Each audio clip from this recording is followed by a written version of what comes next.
नमस्कार मैत्रिणींनो, MLM ह्या रेसिपीमध्ये सर्वांचं मनपूर्वक स्वागत. तर आज आपण पाहणार आहोत गोबी मंचुरन. तर मंचुरन कसे बनवायचे ते हे मी तुम्हाला सांगते. तर मंचुरन बनवण्यासाठी मी इथे घेतलेलं साहित्य, बारीक करून गोबी घेतला आहे,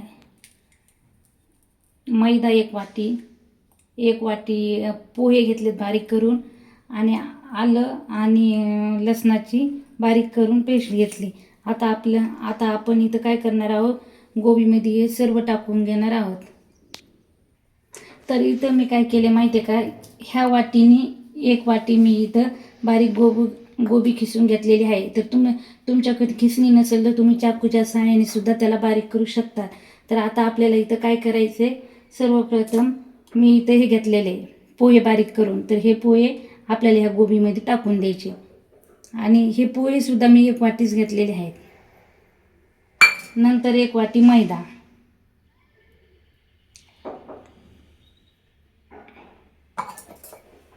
झाल्याच्या नंतर अद्रकीचं आणि लसणाची पेस्ट टाकून द्यायची, आणि अर्धा चमचा हळद टाकून द्यायची. आणि नंतर हे सर्व असं मिक्स करून घ्यायचं आपल्याला अगोदर. आणि आपल्याला याच्यात पाणी घालायचे नाही, कारण की गोबी पाणी सोडित असते थोडं थोडं हे केल्यावर.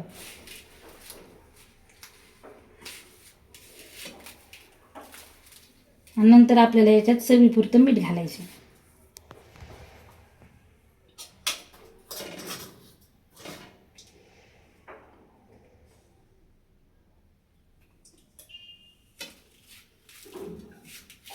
तर आता आपल्याला याच्यामध्ये 2 चमचे टमाटर सॉस घालायचे आहे. तुम्ही याच्यात कोणता सुद्धा सॉस वापरू शकता. नंतर आपल्याला लाल मिरची पावडर टाकायची. तर इथे 1 चमचा मी लाल मिरची पावडर घेतलं. तुम्हाला जर जास्त तिखट लागत असेल तर तुम्ही अजून टाका. पुन्हा अर्धा चमचा, 1.5 चमचा पूर्ण मी मिक्स करून घ्यायचं. परत हे असं छान मिक्स करून घेतल्याच्या नंतर आपल्याला घट वाटायले, त्याच्यामुळे आपल्याला काय करायचं, थोडंसं उगं काहीतरी पाणी टाकायचे. अशा पद्धतीने हे सगळं मिक्स करून घ्यायचं. आणि आपल्याला काय करायचं, हे एकदम असं भज्यासारखं पातळ करून घ्यायचे. तर इथं मी थोडंसं अजून पाणी घेते. तर पाणी जास्त काय करायचं, आपल्याला लागेल तसंच घ्यायचं आणि परत असं मिक्स करायचं. तर आता अशा पद्धतीने आपल्याला हे मळून घ्यायचे. आणि याला काय करायचं, 5-2 मिनिट असं झाकून ठेवायचं. तोपर्यंत आपल्याला तेल ठेवायचं गरम करायला.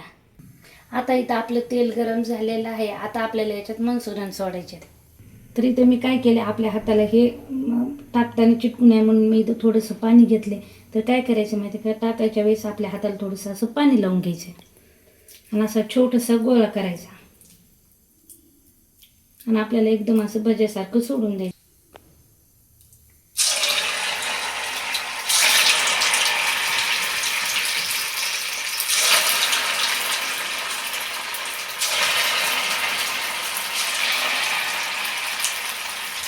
आणि याला मस्त असं लाल लाल होऊन द्यायचं.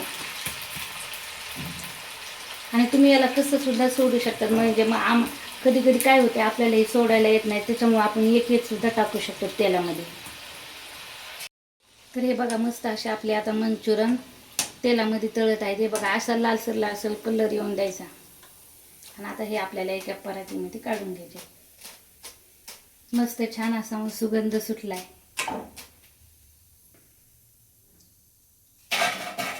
आणि हे बाकीचे सुद्धा आपल्याला असेच आता काढून घ्यायचे. तर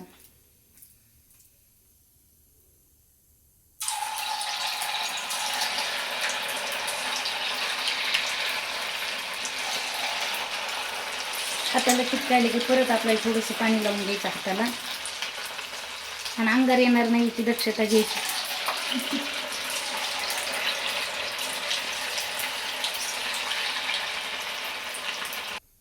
तर आता आपले इथं सर्व मंचुरन तळून तयार झालेले आहेत.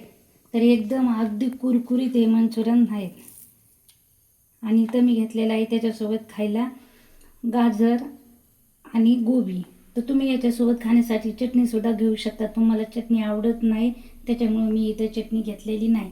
आणि एकदम अगदी असं बाहेर गाड्यावर भेटतात ना त्याच पद्धतीने आपण घरच्या घरी असे मंचुरियन बनवू शकतो. एकदम अगदी असे कुरकुरीत.